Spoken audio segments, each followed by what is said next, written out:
Hi, everyone. This is the Janelle Show, and I am here today with Evonya. I am so excited to speak to her. She has an amazing story to tell us. Evonya Easly is a certified personal stylist and published author with over a decade of experience in personal styling and the fashion aid industry. She's worked with hundreds of clients to help them achieve their personal best, including on New York Fashion Week, TBS, Fox, HLN, CNN, MNBC, VH1, Bloomberg, Google, Disney, and more. She is also the founder and CEO of Styled by Love E, a personal styling on-demand mobile app for business professionals, women and men, where a personal stylist can be ordered to shop, deliver, and style for you, giving our clients an armor of confidence that a good wardrobe can provide.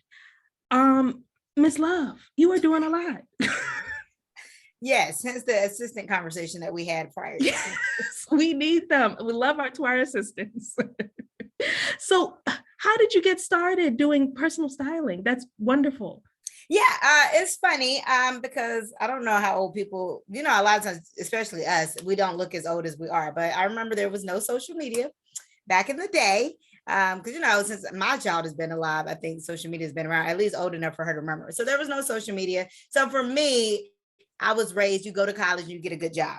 End of story. There was no creative outlets, no, you can go be a model or you can go be a photographer. It was all go to school, you get a good job. The end. So I wasn't exposed to any creative jobs, but I always had an eye for clothing, putting looks together. So I just dressed myself and my family.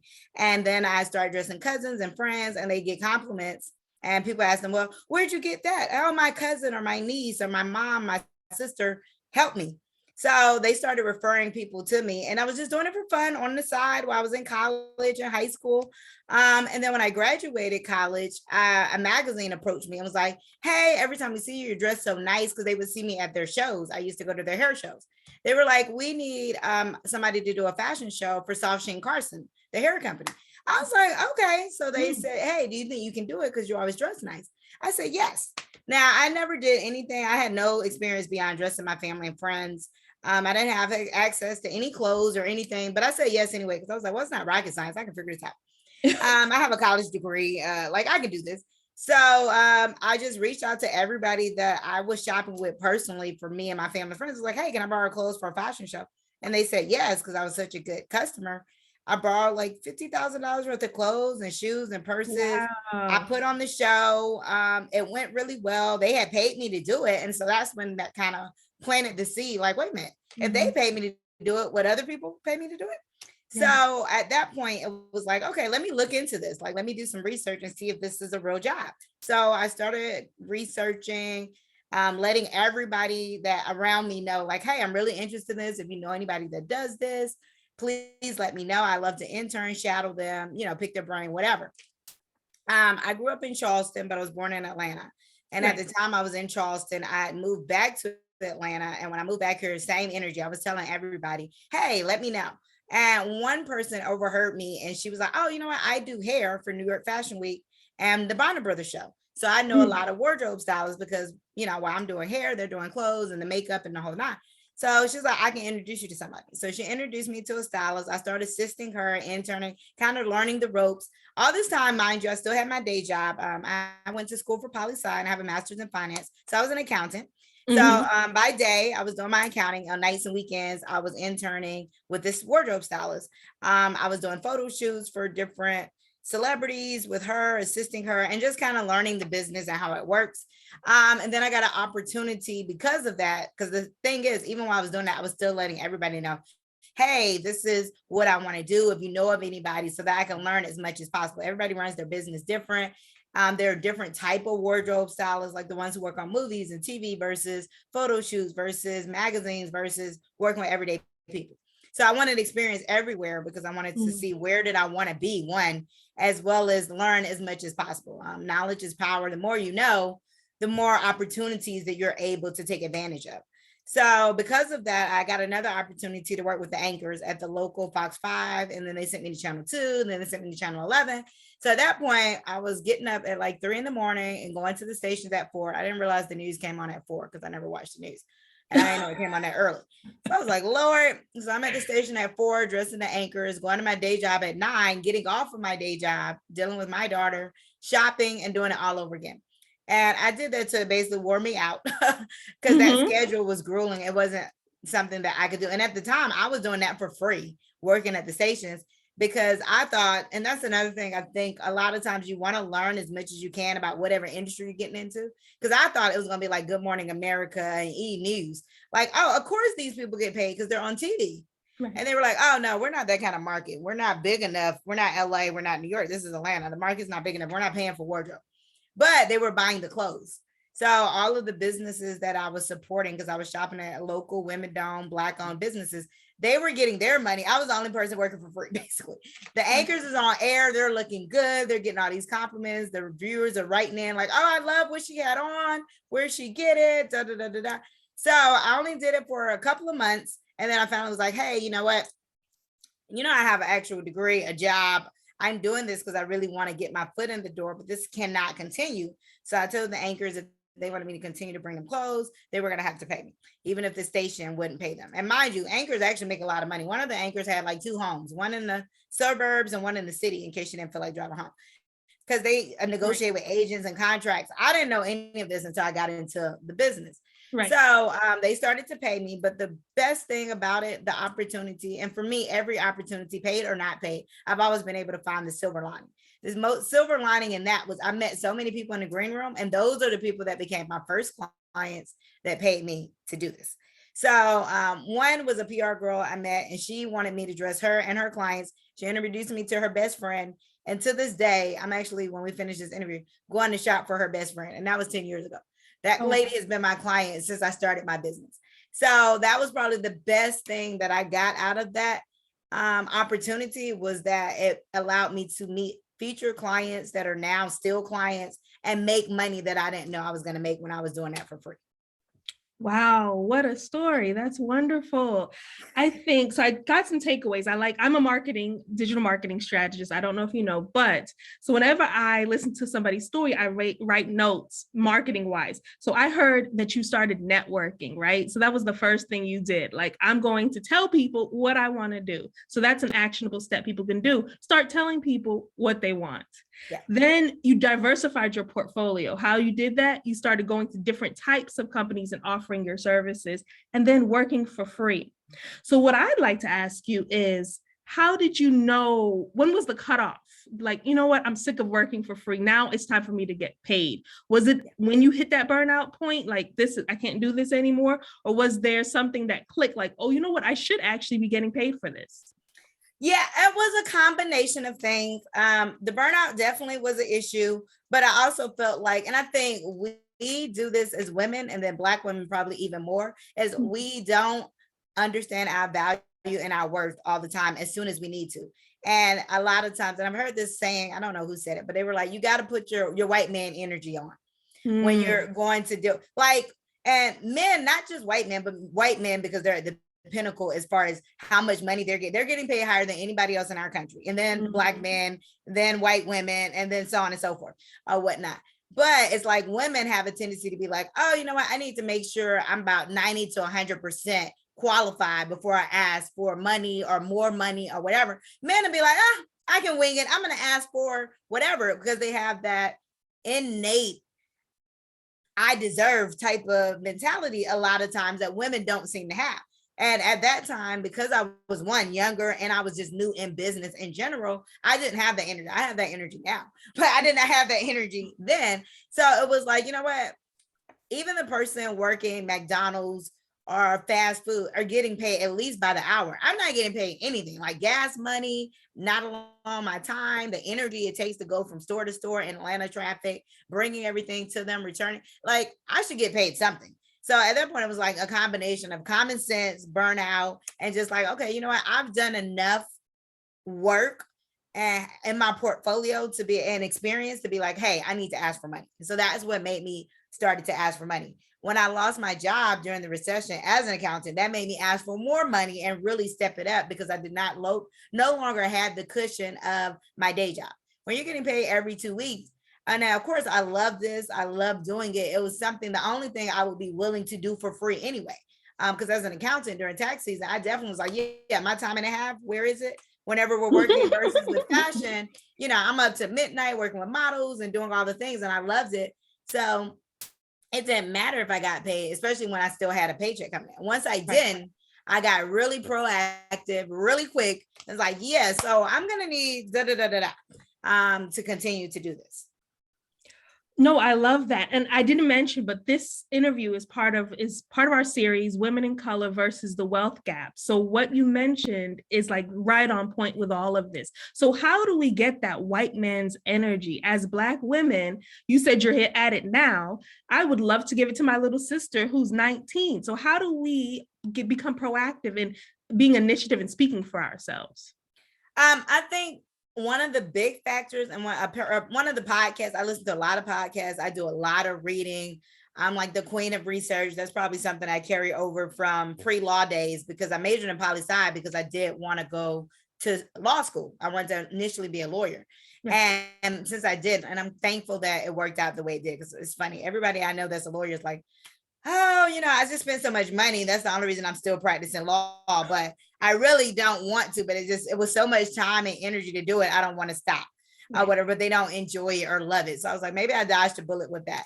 But I say that to say it's because I know how much research and time and money I've invested in being better. Mm-hmm. That in itself helps to me affirm that I can charge this amount, or I'm worth this, because I put in the time, the energy, and the money myself, and investing in myself, investing in my craft to get better, to be better. So you're not paying for, oh, it only took you 2 hours to do it. You're paying for all the time and energy and years that I've put into this craft to do it in 2 hours, when it would have taken you maybe 12 hours. And all the relationships that I've negotiated and built to be able to give you these clothes at the best price, and to be able to have access to these sales and access to stuff that you wouldn't be able to have. It's almost like, I use this example a lot. When you pay a plumber to come unplug your toilet because you couldn't figure it out, and it probably took him 15, 30 minutes, and he hits you with a $200 bill, at the end of the day, you're paying for the fact that your problem was solved, not how long it took him to do it.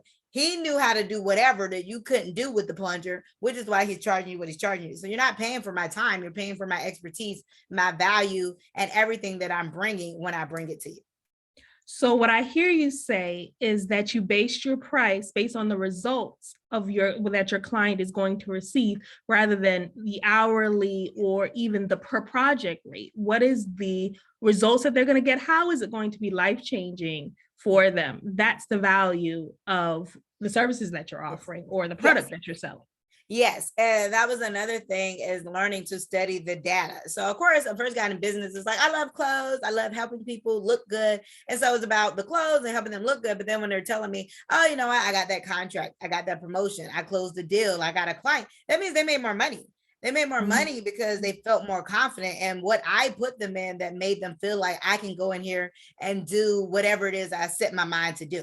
Especially one of my clients, he got a contract with MSNBC. So it's like, dang, you know, maybe I need to be asking for residuals or something from these people. So percentage of your business. You know, like I'm charging them a lot, but I'm not charging them nowhere near the amount of money that they're making, because now they have that convenience of, one, not having to go do this for themselves. So that's time they have back to focus on their own craft, or to focus on being better for whatever it is they're trying to do in their personal and professional life. Yeah, so I've seen lately people have been asking for a percentage of whatever their salary, their business money that they've made in, or guaranteed referrals, right? So he's going into MSNBC. He's going to make all new colleagues. Okay, now you can pitch yourself, and you already know that their salary is at a certain price point. Yeah. So you know that you're going to raise your prices for those new clients that are coming in. Yeah, I love it. So I also heard when you were talking that you kept your day job with your accounting business until you couldn't keep it anymore, right? So I think a lot of people think, oh, I'd love to be an entrepreneur. I'd love to start a business. And then they just quit their job and decide to be an entrepreneur. What are your thoughts on that? I look at it this way. If you can, and I train my students, because I also teach people how to be stylists as well. Mm-hmm. And some of those people now work for me. But what I always teach them is that your job is your first investor. While you have a job, is the money you can be taking, one, to pay off your bills, pay off your car note, so that you can have as little bills as possible once you become an entrepreneur, especially when in the beginning, money is, ebbs and flows. It's not consistent, and your bills are consistent. And so you need to know that you have enough to pay them. And whether that means, you know what, let me pay off all my bills, stack my savings really high, as well as this is the money to pay for that website, pay for business cards, for me, pay for your rack, your style kit, all of the things that you need, because starting a business, no business starts from zero. It takes money to make money. Yeah. And whatever business you're going to do, there is some investment, whether it be high investment or low investment, there's some investment. That money has to come from somewhere. So the best place is from your job while you still have it. So I always encourage people, if you don't have to quit your job or leave it, I know you're excited, but you want to wait as long as possible. And if I hadn't lost my job, I probably would have stayed a little bit longer. But the flip side, I will say, is that when I did lose my job, it forced me, and everybody's not the same, but it forced me to get real proactive real quick. Because it's like, okay, I have to feed me, my child, I have a house, I have a BMW, like these things. So it forced me to step up and really go harder in my business. And I feel like I wasn't going as hard because I had the cushion of a day job. Like I was working, but it still wasn't. As soon as I lost my job, it was like, hey, yeah, so I'm available full time. Let me reach out, call people. Let me go to all the, whether I felt like it or not. First, when I had a job, it's like, I'll miss that event. I'll catch the next one. I can network in the next one. I can do it next, whatever. And so it lit a fire under me to really put my all into my business. And sometimes when you still have a day job, you won't give your business 100% because now you don't really have the energy sometimes before and after work that you gave somebody else. So the flip side is sometimes not having the job helps you to be able to, like, I got to really get out here and get it. The other side is, let me use this job as my investor. And now every time I get paid, I can do something for my business. This month's paycheck, the website, next month's paycheck, my style kit, next month, higher marketing, next month. And sometimes if you can stay at your job, especially if you got like a cushy job where they're not requiring as much of you, you're not working as hard, especially now that so many people are working one from home virtually. So maybe they're not working as much, or they just have a little bit more leeway. Like, oh, I'm at home working, but I'm also cleaning my house, doing my laundry, taking care of my kids, whatever, because you're not at the office. That may be the time to, you're getting those checks to really invest in your business, and don't leave your day job until it matches your entrepreneurship business matches the income from your day job, so that you can at least be matched, or at least, be able to cover the bills that you need to cover. Everybody's financial situation is different.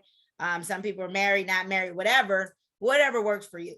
But it's definitely a personal decision. But I do know for me personally, it did force me to really step it up.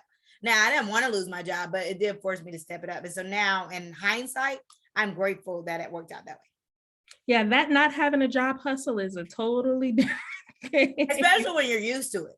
Like when you're used to it, I've been getting paid every 2 weeks since I was like 15. So to go from that to nothing and like not knowing, oh my God, that in itself mentally was just like, oh my God, now I'm so used to it. I know one time I went 7 days without getting paid and it felt like 70. I was like, oh my God, what am I going to do? I'm praying. I finally booked a client and I looked and I was like, was it only 7 days? Oh my God, it felt like it was so long or whatever. Now, I can make money every day, every couple of days, but I don't even worry about it anymore because I know it always works out. It's been working out for the last 10 years. It's always going to work out. So, anytime I feel like, oh my God, where's the money? I just drop to my knees and pray. And next thing you know, a client is going to come through. Our old client's going to book, a new client's going to, something's going to work out. It always does. No, it always works out. And that's what I like for people to just think about and remember. Even when you're in the middle of it, though, it's like, oh my God, I'm dying. Yes. Yeah. When you look back, you're like, oh, wait a minute. It did really work out in the best way that it could have worked out. Exactly. I want to talk about shrinking that wealth gap. So I've noticed, I don't know if you've noticed, but a lot of people have been losing their jobs lately. A lot of people leaving too. They call it. I was just about to say that. That was my next thing. 4.2 million, I think, quit their jobs. Yeah. They said it's a mass exodus of just leaving these jobs, right? So, but that is also causing a huge gap in wealth disparity, right? So a lot of people are really rich right now, and a lot of people are really poor. Yeah. So, and we as Black women are at the bottom of the totem pole. So I want to figure out, just have conversations with people of how we can help shrink this gap and help us push us further up the corporate ladder or up a ladder, in general. So what do you think about that? Yeah, I think for me personally, and I think we all have to decide personally what mantle we want to take up, for example. So for me and my business and my personal values, and because these are my personal values, I make sure they're also pillars of my business. I'm very big on supporting women and Black women. So 90% of everything that I bring clients is from a Black woman store or minority owned store. Everybody on my team, majority of them are minorities. I mean, I have an Indian girl, Black girls, guys, etc. So for me, it's about creating jobs for them, which means they're making money because they're working for me, and those are minorities and women. Buying from minority and women-owned businesses, as well as supporting my local ecosystem of supporting and circulating money here in the city that I live in, which is where these businesses are. So for me, that is what I'm doing in my part, as well as we have a give back component. So we give to local girl and women nonprofits. That is all about supporting girls, especially because I want to say studies show in middle school is where they start to fall off as far as lose their way and not thinking being smart is cool or whatever. Right. The time that they might can get caught up with teenage pregnancy, dropout, not going to school, whatever. So making sure that we're doing our part to help them feel confident to go the whole way through, go to college and do what they need to do. Helping women that are transitional, whether they left a situation and now they need clothes to be able to go on job interviews or those kind of skill sets. So that is what I personally believe. So I make sure I incorporate it in my business because it's so easy to get caught up with, oh my God, I wanted to go and volunteer or give back to the homeless or go feed, whatever. And I just got busy with my life. So for me to not use that as an excuse, I just incorporate it into my business. So it's not something I have to do additionally. It's something that I'm doing daily as part of my regular life. No, I love that. That's perfect. And it's like if each of us did our small part, it would make a bigger difference, right? As a collective, yeah. Exactly. So let's talk about, you said white man energy. So let's talk about how we can, the biggest factor of fixing gender inequality, right? So what is, if there's white man, big man energy and they're making all this money and little us, we're humble, we're meek, we're like, we don't want to ask for more money. How can we fix that where that we don't even feel concerned about asking for more money? There's actually not a question of whether or not we're going to get paid equal to our counterparts. Yeah, I think really a lot of that is a lot of the self-work on the inside, as far as, because we're all raised different. Now, I will say for me personally, my parents raised us with a lot of confidence, and I raised my daughter the same way. And I'm really appreciative of it now, even though I didn't think about it back then, because of course, when you're young, you're not worried about like what the outside world is doing until you get older and realize, and you're meeting all these different people that come from different backgrounds and just how people can personally be. But like, hey, you know what? We believe that y'all can do anything. Y'all are just as smart as anybody else. Don't let anybody treat you or talk to you any kind of way. So all of that really helped me as an adult. Now, even before I got this energy, I still was confident, but I was more like, well, I don't want it to come across a certain way, or I don't want to ask. Now I don't worry about any of that. Like, the rate is $24.97, and then I paused. And any questions? Now, did you want to book that today, tomorrow, a credit card? What do you want to do? Right. And not, well, it's $24.97, but if you can't do that, maybe we can. No, none of that. So I think it's more about working on your confidence and believing in yourself to do the work that you need to do, whether that be reading the books, the podcasts, etc., and just owning your energy, your value, your words. We're all worth something, but when you're bringing, as an entrepreneur, you're bringing your skills and talents to the table, and that you're good at what you do, that you get results, you have testimonials to even back that up, then what are you scared to, why are you scared? Like, own it, walk in the room, own it, look good, feel good, do good, all of the things. So I love, because I love business people. So I follow, now that I've been in the business longer. When I first got into business, it was all about the fashion, the clothes, and making sure I knew how to do that. I know how to do that. It was more about now, like, how do I make my business a multi-million-dollar business that somebody wants to acquire me, or I sell, and now I can become an investor in other women businesses? Or how can I create jobs? How can I create generational wealth? How can I make an impact and leave legacy? I need to follow business people. So I follow people no matter what the industry is. If they're a good business, I want to know more about them. And so one of the people I love, even though she's not an entrepreneur, Badass Boz is what they call her on Instagram. But she is the CMO for Netflix. And before that, she was the CMO for Uber. And before that, I think Apple. Either way, she's very tall, big bundles in her hair, makeup, super stylish. And she was like, you know what? My wardrobe and my makeup and my hair, all of that is my armor. When I walk into these rooms, I own it. I'm the boss here.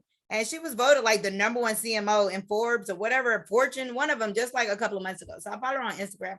And, you know, when you follow people on Instagram, a lot of times you call them their Instagram name. I want to say her name is Boz St. James or something, but her Instagram name is Badass Boz.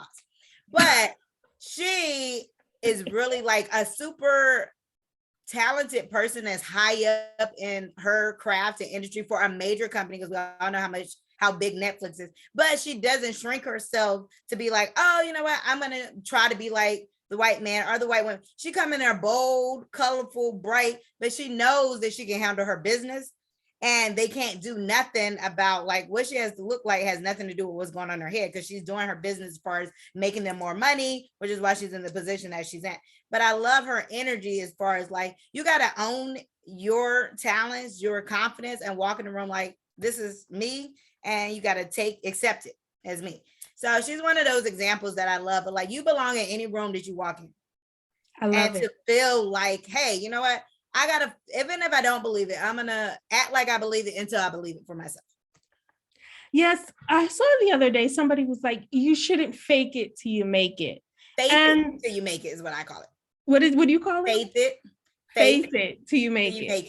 Yeah, I like it. I mean, either which way it goes, I think that statement for me is all about confidence, right? So it's not being fake and being scammy or anything like that. It's just having the confidence to do what you want to do. Exactly. And the confidence is like an inner work. Like, I can't make you feel confident, but I will say, working with clients, they feel more confident when they look better.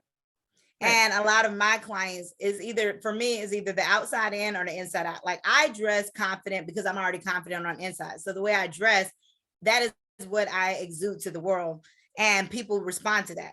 If you don't feel it, then a lot of times if you dress it, you will feel it on the inside. And now you're exuding the same energy, even if it is the reverse. Right. Exactly. I love it. So you mentioned you like to listen to podcasts. What podcast is your favorite? I would love to share one with the listeners. I really loved Malik Till, but she had some babies now. And so she's kind of on a break from the podcast. But if you listen to all her old episodes, they are fire. And she interviews a lot of other entrepreneurs, but she was one of my favorite podcasts to listen to. And then Morgan Devine has a podcast as well. The only thing about lately, some of my favorites have been not consistent as far as like making new episodes, but all their old episodes are really, really great. And I don't know if it's just because we're on holiday and then they're busy running their businesses and stuff too, but they were a favorite. And then I really love, what's the name? His name is Guy, his podcast. And then he mainly just has different entrepreneurs that have grew their businesses to, you know, these crazy amounts of money or sold them, but it's like listening to their stories. So his name is Guy Raz, and I want to say how did I get here? He's really popular, but I think I saw that the other day. How to turn it. Let me see if I can glance at it real quick. But I love his stories. Guy Raz. I feel because it's on like NPR or something. Guy Raz. Because it's bothering me that I can't think of the name of the podcast. How I Built This. Okay. How I Built This. So they have like major companies that are like, yeah, so we sold to Ultra for $500 million. Or, I don't know, it's just super inspiring, even though they're like super big companies. But a lot of them are still companies you've never heard of, and they still sold for like $100 million. It's like, wait a minute, what's the name of this company? I heard of this guy the other day, and he sold his podcast for $100 million to NPR. And I was just like, a podcast. Yeah. I can dream. Yes. Yeah, there's a lot of money in podcasting if you're consistent and build the audience and do what you need to do. Because I saw something about the highest paid podcast is 500 million something or another. Like, they're getting paid to do it.